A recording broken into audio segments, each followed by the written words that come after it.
Gary, a good point? Listen, we're always disappointed when we didn't win at home, that's first and foremost, but I think over a piece, I think we just edged the game, but there wasn't a lot of clear-cut chances. I think we probably had the only clear-cut chance with Dobbs in the first half. So a draw was probably a fair result, even though I just heard John say that he thought we slightly edged it. With the lack of goal-mouth chances for both teams, you'd probably say a draw was a fair result. It wasn't a lot of, as you say, goal-mouth chances, but defensively another clean sheet. Yeah, that's very positive. I think that's 10 now we've had in the season, so I think the same amount of games when I came in last year, we only got 4 or 5, so we've doubled that, so that's a positive. I didn't think we looked like conceding a goal today, which I asked the players to get back to, because I thought the goal we gave against the Montrose and the 2 against Dumbarton were very unlike us. So I asked for that and I got that, and we changed it a wee bit today. We brought 3 or 4 players in, a wee bit of freshness to the team, because I thought, looking back, I maybe didn't make enough changes after the Montrose replay on the Tuesday to the game against Livingston on the Saturday, so I tried to learn a wee bit for that. And I thought all the lads that came in done fine. I thought Merce hasn't played in a long time. We got a clean sheet, so you can't fault him there. He played against his wingers and he restricted them to very few chances, so I thought he done fine. We maybe didn't get Andy on the ball as much as we would have liked to hurt them, but again he done fine. And it's no natural for him to be defensive, but he done well in that respect. And I thought that was probably Keno's best performance since he came there. So they can be happy with their day's work, as can the rest of them, and if we had managed to get a goal, we'd have all been saying what a great 3 points that was. So it's a point, we move on. We're disappointed we've no won in the last 3, we've only lost one of them. I asked for the players to show us after the disappointment of the Livingston game that it was a one-off, and I think today, and especially in the second half against Dumbarton, we have shown that last week just was a day where we had a bad day at the office. So we've done that, but we're also conscious, you didn't want to be drawn too many games. We need to try and get the wins, but we'll reflect on the period we've had. We've had a really hectic schedule in terms of travelling and preparation. We seem to be preparing for one game, recovering for that and preparing for another one. We've not actually been able to do a lot of training as such, and it gives us and the players a sort of insight to what the top teams do. Your Barcelonas, your Man United, who have got that schedule every week. So we're learning as a management team, and the players are probably learning what they need to do individually as well to get them ready for game to game. You had asked them today for one kind of last push after this schedule. They gave you that? Aye, they gave me that. We can't. Listen, we're in there. We've lost games on penalties this season, but we've played. I was just speaking to the lads about there. We've played 25 games this season. We've lost 4 in 90 minutes of extra time. That's good going. Penalties, as I've said to you, is a lottery. When we win them or when we lose them, I just count that as a draw. That's the type. That's how I was. But in 90 minutes or 120 minutes, we've lost 4 in 25 games. So they're doing something right. In the main, we're a hard team to play against, a hard team to beat. We just need to try sometimes when games are tight to have that wee bit of invention or a wee bit of creativity. It can't always be Dell or Dobbs that are popping in with a goal. So that's something we need to look at. And but in the main, I'm quite happy. I'm probably as happy as I can be with a draw. Today's game was very similar to the game up at Inverness. Yeah, that I've come on here after a draw and said I think we slightly edged it. So in theory we've dropped a couple of points here, but I've just said to the rest of the press there, I think I'm not so sure there'll be 4 teams finish above Inverness this season. I think it's been a slow start for John.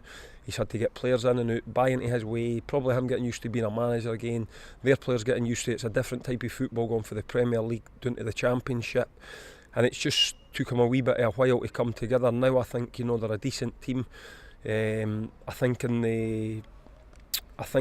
the last 5 games it was us, them and Livingston had all took 10 points for the last 5 games, so they were a team that's in form. I think they've had 9 clean sheets or something in 11 games or 12 games, so they're a hard team to play against, a difficult team to break down, and we've found that in the 2 games that we've played against them, and I think they'll say the same about us, that they've found it difficult to break us down. Based on the 2 games we've played, it wouldn't surprise you if the 4 times we played them this season ended up in a draw, because there doesn't seem to be a lot between the players in terms of their level of ability. And I had said that to the players at half time. This looked like the sort of game that was going to be decided with a bit of brilliance or a mistake, and I just had the players to make sure it wasn't us that made a mistake, and we never, but unfortunately we never got that bit of brilliance to win the game.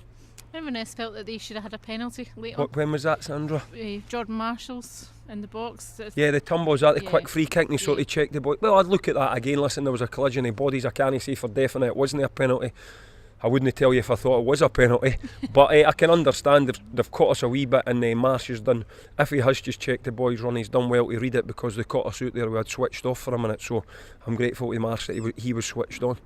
Obviously they get a wee bit of a break this week because they don't have a midweek game. No, that's right. And we'll take the training doing a wee bit for what we would normally do, and we'll try and look after them. You know, Big Daz has got a knock there, Linden. And we have to watch, you know, we get the balance right, no overtraining them, because like we only had 18 today, which is fine. You know, I'm happy to go in as long as I've got 3 outfield subs and an outfield goalie sub. I'm quite happy, to be honest. But we need to make sure we're not picking up injuries to key players. You know, Callum's one is basically a fatigue injury. You know, he's trained every minute of every session this season, and he's played every minute of every game, and that's a fatigue. So we've got to watch with all the players, but we've got to especially watch with, like, say, your Darrens, your Johns, your Kais, your Dobes, that have played nearly every minute of every game. You know, so it may be that some do a wee bit more training than others, and we'll try and get the balance of that right so that we're fit and ready to go for a real difficult game away to Dunfermline next. It is up next, so a team that I think you'll find that with teams this season. There'll be teams that have 4 or 5 games undefeated, 2 or 3 wins in that spell on their own, and you'll find that they maybe not won for 2 or 3. You know, as I say, we've been beating penalties, and we've been beat. It's how you look at it for us. You know, we're sort of 3 wins in the league, and then we've went a defeat at TNS in penalties, a draw at Montrose, a beat Montrose, a defeat to Livingston, a draw. So, you know, it seems to be that, and I think most teams will have like theirs today. You know, for example, who would have picked that Dumbarton would beat St Mirren? You know, so I think when it's just important now that we just keep picking up points. You know, I always say to the players when we suffer a defeat, let's try and make sure it's just 1 defeat in a row. And I think there's only been once this season where it's went 2 defeats in a row. I think Morton and St Mirren. I think that was back to back, wasn't it? Or St Mirren then Morton or something. So always try and set them that target. When we suffer a setback, can we respond to make sure we didn't get beat the next game? And as I say, we've done that, and it's just up to us to when the tight games come, to just somebody else to try and step up with a wee bit of brilliance or something, rather than always relying on Stephen or Dale or to a lesser extent Linden with a few goals, you know, or a set play. We maybe just need a midfielder to chip in with a goal, or an Andy if he's playing, or if he gets a run in the team, or a Tappy or a Kai or a John, you know. So we need to all chip in, but first and foremost we got back to basics today, and we got our clean sheet. And if you're keeping clean sheets, we will score more games than not. Obviously Dunfermline are going to be a team that are going to be up there. Yeah, I had a quick look at their team today when I was sitting in the office. I generally do that when I'm that 20 minutes before a game, when I've done all my work. I have a look, and they've obviously had a few missing today, but they'll be up for it. It'll be a home game, they'll be trying to beat us, but we go there knowing if we win we're above them. I think the league's got quite tight now. I think ourselves, Morton and Dunfermline are on the same points. We've kept Inverness 6 points away from us if you're looking for a positive today, albeit if you win, you know, you can extend that to 9. So there's pros and cons of everything about today's performance. It's how you want to look at it. And just now, you know, I feel that I want to be positive because my players have given me everything in the 6 games over the last 20 days, and that's all you can ask for as a manager.